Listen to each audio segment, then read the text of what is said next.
که نور څوک مې خبره د زندګۍ له حاله نه وو نو تا ته خو مې ټوله کیسه یاره کړې وه او هغه خو ما ته پته ده په تور رنګ باندې مړه وه دا سره جوړی بیخي زما دپاره کړې وه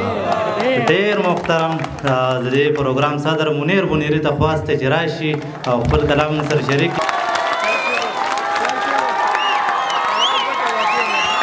په سور کېنئ ښه کېنئ او ساره او دی به اورو ساره پورې به اورو قیسې به کوو مړه خیر صاحب اواز برابر دی خر سې په یوه مې په لس واغستې ما خپلې خبرې واپس واغستې ما ته چا ګلونه هم نیولي خو تا نه مې دا خاورې په قص واغستې زړه څنګه جګ جوړ مې یار له ورکړلې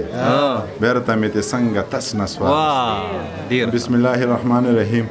ډیره مننه د دې ځای د ځایي خلکو او بیا د انجینر صاحب ډیره زیاته مننه وکړئ چې تاسو له دا دومره خوندور پروګرام را جوړ کړو د انور خیاله ډیره مننه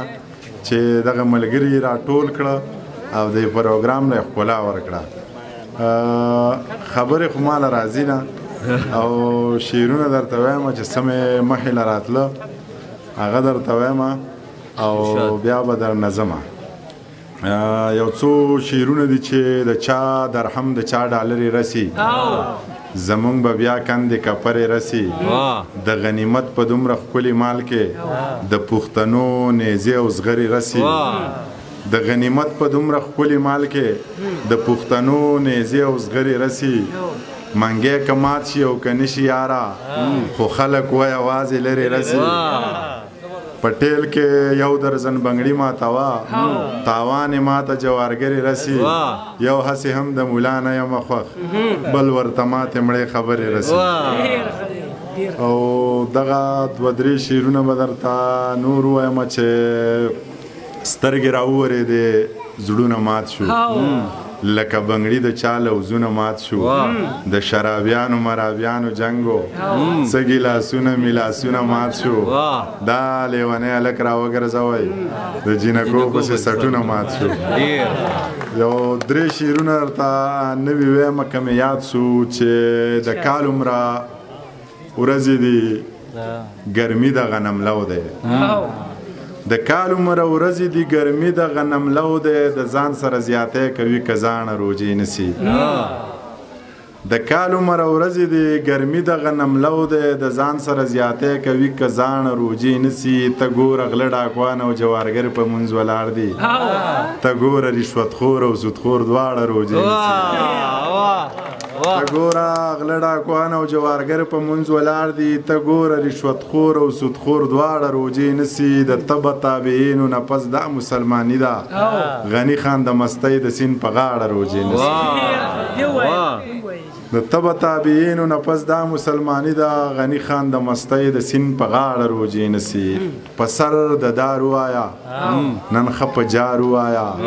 زه به ټپه وکمه ته یک هزارو آیا زما کار ما ته پرېږده خپل کار ته کار ووایه زما کار ما ته پرېږده خپل کار ته کار ووایه په ما دا ځینې الزام استغفار ووایه او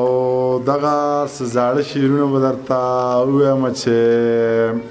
خلک مې شیړي وایي تاسو سکلي ما د لیونو بنګو بسکلي من که ګنهګار یو خو د یو بل یو ما باندې هغه ما په هغه سکلي ستا د اننګو خوله مې زهر شوه ما په دغې پرخه کې رانجه سکلي وینې مسلسل راغورځوم په خوله زهر مې د چا د بیلتانه سکلي یو خبره لس وارې کوي په ما نن په منیر جان باندې چا ښه سکلي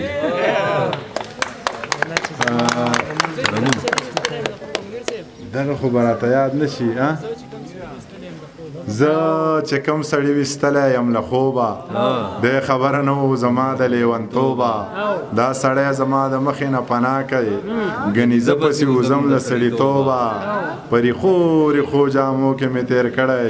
هېڅ ارمان به دې را نه شي ماشومتوبه زړه په ناز او پاده ای دوکه نشې